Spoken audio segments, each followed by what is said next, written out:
The time has finally arrived. Welcome to Let's Play Higurashi When They Cry Tsumihoroboshi. Tsumihoroboshi on sale now. Today, community announcements.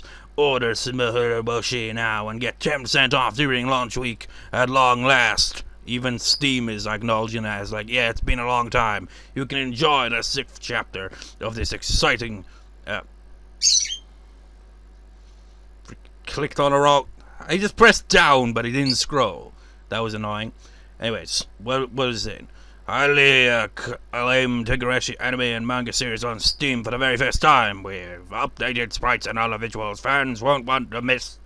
Read more, whatever. So, after literally over a year, and not only that, how long ago did I finish the other arc? Because we went with Edelweiss for a bit to pass the time. But when did I clear the previous arc? Yeah, it was 25th of March. So it's been... Holy shit, that's actually been like, what? Wait, March? April, May... That's been like nearly 3 months! Jesus Christ! I wonder, just like, I'm like thinking maybe I'll have like the upload schedule for this be a bit different. Simply because God knows how long it'll take for them to release the next dance rock after this one. I mean, this one's going to be lengthy and going to be quite intense. But still, their release dates have gotten longer and longer and longer. Anyways, it is time.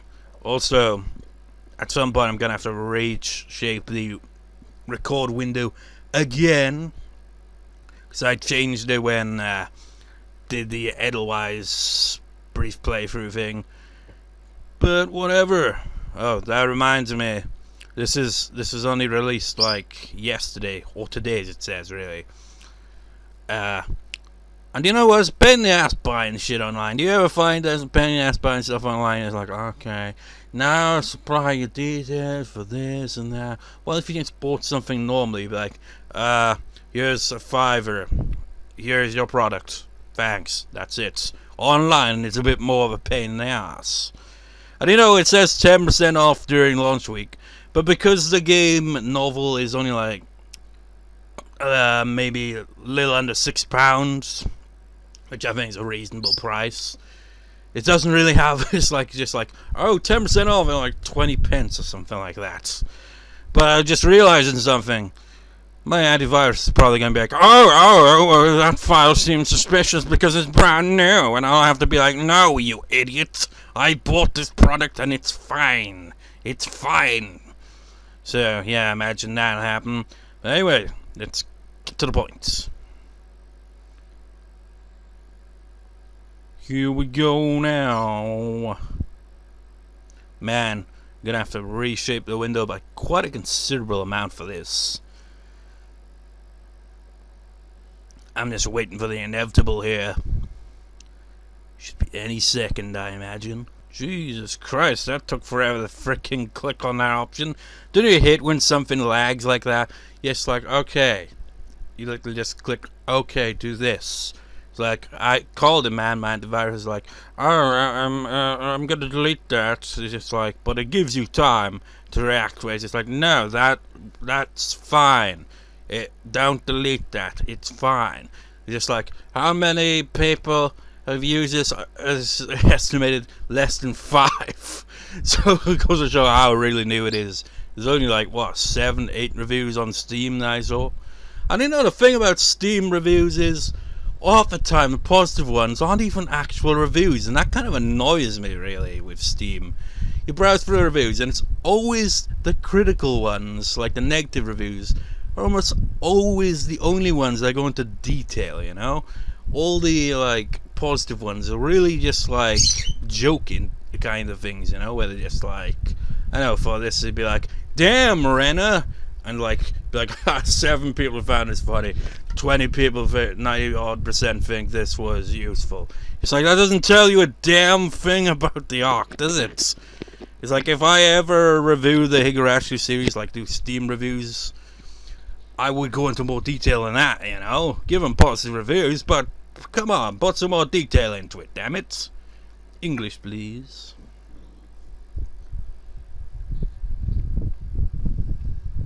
I wonder how much it costs a manga game. I haven't checked. Higurashi, when they cry, Kai. It's the shrine. It's the Kai. It's the menu. It's Ryokishi 07 7th expansion. And you know what? I'm going to stop recording now and reshape the window so that I don't have to worry about changing that again. So, a moment. Bullshit!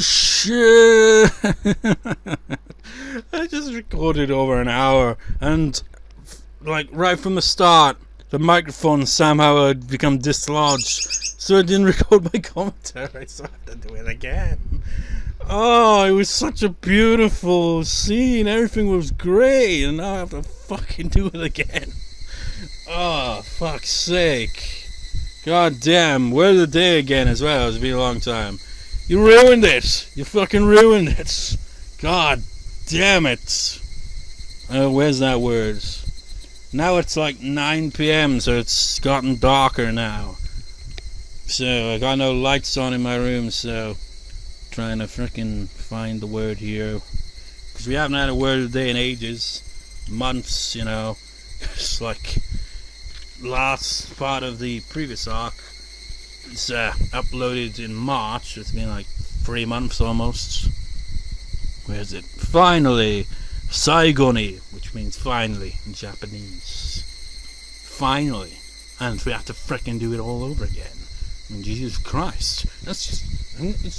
I'm not happy, man. My throat is like, after it, because we're just like, okay, so let me just tell you how this is going to play out without spoiling it too much.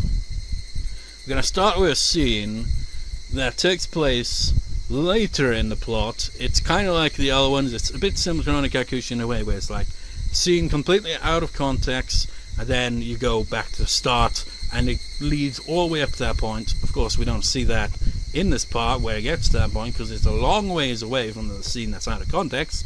And then after that, we get like, because it's supposed to be from Rena's perspective in most of this route, but it starts off with Keiichi's perspective, and we have a really intense, not in a kind of oh shit, oh, negative way kind of thing, but more in that intense, like yeah kind of way after that, and it's all fine and dandy and peachy keen and dandy-o. But yeah, I have to record it all again. Fuck. And just to prove that I'm not lying, look at that. I have to do all chapter 1 again. Fuck. Pigs squeal, birds chirp, and Higurashi cry. Tsumihoroboshi, the faithful. Determined chapter, how is your reasoning towards the truth coming along? That strategy is ready for you. Enjoy. This is a humorous story about tragic struggle at the end. When the difficulty is 0, you can just enjoy the clowns smiling about. Well, to be fair, the first real scene, outside the scene that's out of context, is pretty much just humorous all around. But this arc gets pretty dark, much like the other ones, you know? So it's just like humorous my ass. Well, humorous at the start, then it gets tragic. It's a bit of a combination, you know? Oh, man. I need a drink, man. My throat is just like it's all dry and sore a little because of all that. And like, gotta mention the things I was rambling about again before we really start again. It's like, okay, so I remember that random Higurashi video, Keiichi Strange Day that I made. It's like, I rambled about that as well. It's like, there was so much more that I would have wanted to add to that. Like when Oishi was playing the role as Mion. Like, you know how Mion sometimes refers to herself as a dirty old man and stuff like that. I was like, it'd be perfect if I had lines like that for Oishi. But I just like, by the time I made the video and wrote the script and all that and made the video, it was already coming around to the time that the, you know, this answer arc was getting released, so I kind of rushed it, so it wasn't as good as it could have potentially been. And that is all I'm going to ramble about that. So we're just going to continue on with the plot. Well, get to the plot. Continuation. The first time I would try hard to avoid the inevitable tragedy. The second time I would be disgusted with the inevitable tragedy. The third time my disgust would turn into anguish. The seventh time I'd be laughing by then. Frederica Burn School. That actually is kind of like relevant-ish, but I won't really say much about it. So the work of fiction, any resemblance to an actual person or organization is completely coincidental. So, if like anything that happens in a novel happens in real life, pure coincidence. The chorus of Higurashi should replace that of the cicadas. I'm now realizing after all this time, it's cicadas, isn't it? Not cicadas. It's a C. But you never know, man. Some words just don't sound how they look. The cries came from a distance, echoed loudly, and then faded away. They sounded so weak and fragile, and a bit pissed off. I can't be as enthusiastic after doing a whole hour, literally a little over an hour, recording, only to have to redo the whole thing because it didn't record my audio. Because for some reason, during like all that, my freaking microphone became unplugged for some reason. I don't know how the hell that happened, and that annoys me. But yeah, this is a scene. You remember, like in our arcs, like Onikakushi, where it be, it would technically start with a scene that isn't the beginning. It's like much later on in the plot. It's kind of out of context scene, and then you get to the plot. It's kind of a similar thing here, but this one kind of does a better way of fitting it in. But at the same time, it's kind of odd because all this leads up to it. Just like, okay, so now we go back to where it all began, and it like starts off with having clearly nothing to do with how it led up to what it did. I mean, it does in a way, sort of, but not really. It's like the standard Higurashi kind of thing, where it's like, okay, you gotta get your nice, happy kind of slice of life kind of stuff, all comedic stuff and all that. You can't throw in tension right away. It builds up over time where things start to take the turn, You can't just throw it like straight away. So it's kind of like a slow burn kind of thing. But you'll see what I mean. I just, my throat is sore, so I'm not going to ramble as much this time around. And his voice was just like the cries of Higurashi. She'd say something, but the words would quickly fade away. Despite saying that, I'm going to say that this is from Keiichi's perspective, this scene is, and the next scene, where the plot officially begins, is also from Keiichi's perspective, but this arc is from Rena's perspective a lot. It just kind of switches between Keiichi and Rena a couple of times, essentially. They're like dual protagonists for this one, but Rena being the big main one. It kind of makes sense, I guess, for Keiichi to be, like, protagonist at the same time as her, because, this is the answer arc to Onikakushi, but unlike Mekashi and Watanagashi, where it was, like, just the exact same arc, but from a different perspective, this one plays out differently. It's not the same scenario, but there are some parallels, some similarities, and you'll see what I mean when we get to all that. She sounded so fragile, what with that sore throat and all, from having to frickin' do an hour-long recording, that it made me worry she might vanish into thin air along with her words. I might not even do the whole bloody scene, man. Just like my throat's just like, ugh. Go through the whole thing again? But nobody's pressuring her to continue. Mian dusted off the hood of an abandoned car and sat down on it as if to show how relaxed she was.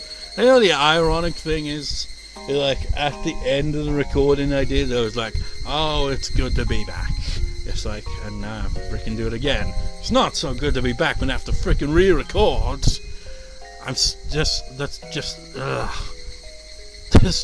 This part's just gonna be me complaining. Mian dusted off the hood of an abandoned car and sat down on it to show how relaxed she was. She actually did look very relaxed, as if she came here to enjoy the cool ease of the evening or something. Snuggle followed Mian's example and sat down as well. She didn't look nearly as relaxed, however. And you know another thing is, you know how these usually have card drops? Like, I recorded for over an hour and I haven't seen a single one. One proof? Here's proof. 95 minutes. No card drops. How? Why? Does this not have cards? I like the random cards. They serve no purpose as far as I'm aware, but they're nice to have. Anyway, Rena showed down me where to take a long time, but I sat down, so I decided to remain standing. Rika-chan didn't sit down either, but she wasn't looking at Rena. Everybody else was looking at Rena, but Rika-chan was looking at the red sky that is actually pink. Rika-chan's expression was hard to describe. She looked pale and blank at the same time, as if all of her emotions were gone. Rena wore the same kind of expression. She kept trying to say something, but it seemed like the words were stuck in her throat. Her sore throat from freaking voice acting characters. Like, I just spoiled it by clicking on this, really, didn't I? You see that? The achievement? Oh, yeah, the Great Water Gun Disaster. You probably don't fully know what that's gonna be if you haven't played it. But yeah, you went through that, and there's a really intense, fun scene, you know, and it's lengthy, and it's just like, you know, me, I go all out voice acting the characters half the time. So it gave me a freaking sore throat, so I probably won't do it again in this recording session. So once we get to the actual plot, like after this introductory kind of out of context scene, maybe like not long into the other scene, just be like, okay, and see you next time, because I ain't freaking recording it all in one sitting again, because man, exhausting on the throat. She noticed Rika-chan was looking at the sky, so she decided to look that way as well. Mion did the same. So did I. So I'm gonna look that way too. It's pink. And with that, there was silence. It was like we were in a concert hall filled with the chorus of the Higurashi. Concert hall with the highest roof in the world. A refreshingly cool breeze tickled our sweaty bodies. I could almost make myself believe we came here to enjoy the breeze and the sunset. I could only wish that was what we came here for. The shadows of the birds flying across the sky soured the feeling of our quiet concerts. They remind us that time hadn't stopped. Nobody wanted to pressure Rena. We didn't want time to pressure her either. We wanted to keep the cool, red, pink sky as long as we could, so Rena could calm down and talk. Right then, I heard a sound, and it brought us all back to reality. The hood Mion was sitting on had made a noise when she moved across her legs. I don't know whether Mion made the noise on purpose or not, but it reminded us that time had been passing by. The noise took our attention away from the sky and back to the ground. Such a tasteless noise seemed to have urged Rena to speak. Rena heaved a small sigh, nodded as if she understood something, and looked at us like she always did. There's one thing I want to say, before anything else. She was probably saying it to everybody, but since I'm standing in the middle with her looking at me, I nodded to her to represent our agreement. I think I did the right thing. You may be wondering what the hell she's talking about and what the scene has anything to do with. Well, I'm not going to say what it has anything to do with because that would spoil the plot. Well, this is like one of those scenes, like I said. It's a scene that takes place later on in the plot, and we kind of go back to the start, you know, kind of thing, you know? So, yeah, we'll know what this is all about when the plot gets to it. Their voice wasn't hoarse anymore. Well, my voice certainly feels it after reading and voice acting for an hour. She sounded just like she always did. I wonder how much we're allowed to struggle in order to be happy. It sounded like a question, but nobody answered. That's why I really like me Chance Club. The one rule is to do whatever it takes to win, right? I think that's wonderful. If we were only allowed to do nice things, and if there was a limit to how much we could have struggled, people who aren't happy wouldn't be able to seize happiness at all. Misfortunes are like a chain reaction, I think.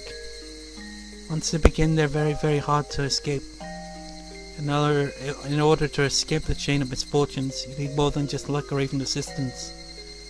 I think you need to struggle as hard as you possibly can. You need to do your best. That's how you seize true happiness. That's what I believe. Rena stopped talking, looked up, heaved a sigh, and opened her mouth again. But I'm not saying that I expect you to accept what I did. I know that was a very bad thing to do. Didn't you all look stunned a while ago? That tells me everything. I've never seen her smile so self-derisively like this. That smile looked unbelievably painful.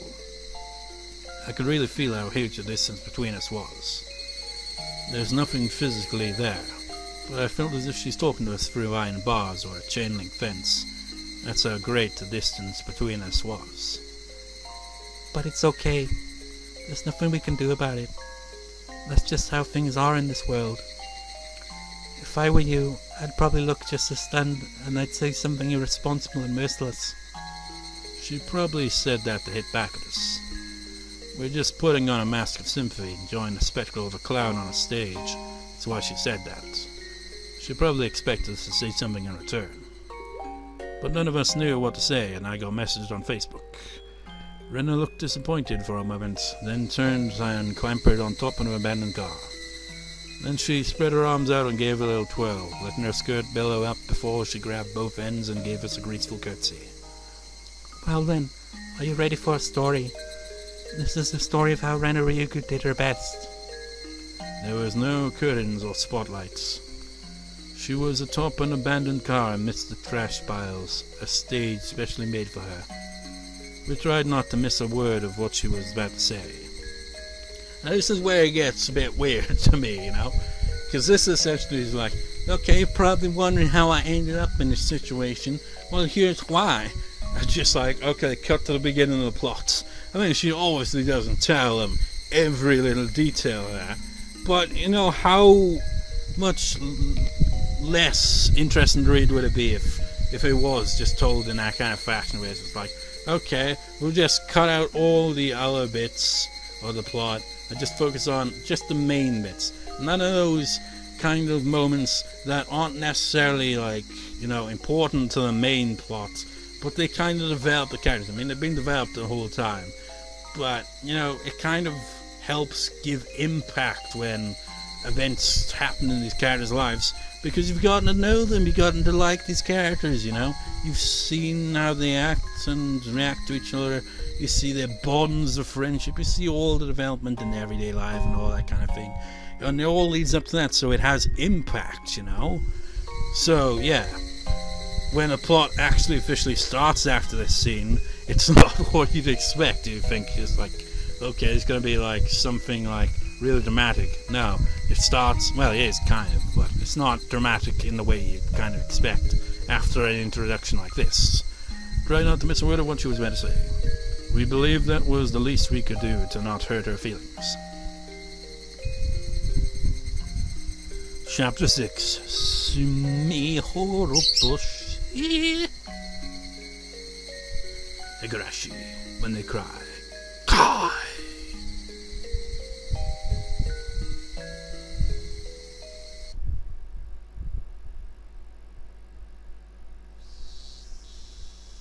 Let's say it's a weird amount like the salmon right now, which it isn't. Oh yeah, this. What would you do if all of a sudden you had a week of hot and humid days with crying cicadas? Would you still wear a coat and scarf? Absolutely not, right? Well, I would still wear my coat if I was going somewhere, or maybe at least have it on my shoulder. You know why? Because carrying my phone and shit like that, I don't trust my trouser pockets. I've lost part of my phone that way, man, and I nearly lost my wallet that way as well at one point. I don't trust these pockets. That's why when I go to college on a hot day, I'm always felt really cautious with that. It's like, I don't fall out of the pockets. Because, my coat is much more reliable. But I can't, wear my coat all the time if it's hot outside. Even though it's still June, and there it is. I mean, we've known this since the beginning, really. Plot takes part in June. That's the main thing with Higurashi. That's the time of year it takes place. And I'm wondering if that's why they took an entire year to release this. Just like, how about we wait until June, when the plot takes place, to release this arc? Yeah? Great idea. And if they do that with the next arc, then fuck off. Another year just for the freaking next arc, that'd be way too much. Too much. It's already summer to us since we've been having hot days for so long. So it's totally okay to do this kind of club activity in June. Yep, club activity. I mean, this is the perfect way to introduce the arc, if you ask me. Any arcs, really. Is to have that kind of, that awesome kind of, interaction with the characters and club activities. They're great. They don't just go intensely straight away. No, that comes later. Even though the start opening there kind of alluded to that. It's like, this is after something significant happened, clearly. But before all that, let's have some happy-go-lucky moments, It's like, you just gotta wonder, is Rena telling everyone about this incident? Which would make no sense. You wanna know why? Because this scene right here is from Keiichi's perspective. So it literally would make no sense. It's just like, she's obviously telling him about what happened and led to the incidents or whatever has happened and all that kind of thing. But you got, it's just like the writers were always like, no, let's do the plot the way we usually do. We're not going to have and this is what she's saying, and you'd have her thoughts on the events and all that. We're not doing any of that kind of plot. We're doing it the way we always have, essentially. At my school, everybody usually does what they want in PE class, but today it will be an exception. All my classmates were gathered in the schoolyard. Me on looked over and everybody gathered there, then spoke up loudly. Hey everyone, you ready? Nope, not ready, because they'll do a number on my throat voice acting this entire long, lengthy, but awesome scene. So what I'm going to do instead is going to make a save over this one, and we will see how this scene develops. I already know how it develops because I freaking just went through it, and I went through it in the past as well. But it's more recent in my memory because I played through the whole scene here, but my freaking microphone wasn't connected, and that annoys me. So we'll have to do this scene. Well, it would have been the next part regardless, really. Because, it's kind of lengthy. Very lengthy. Could even be 2 parts just dedicated to the scene. That's how long it is. So, I guess I'll see you next time, viewers. And again, I will just say it's good to be back. Even though it's a pain in the ass having to re-record the same thing. Because the microphone wasn't plugged in. But, yeah. Good to be back. See you next time, viewers. See you next time.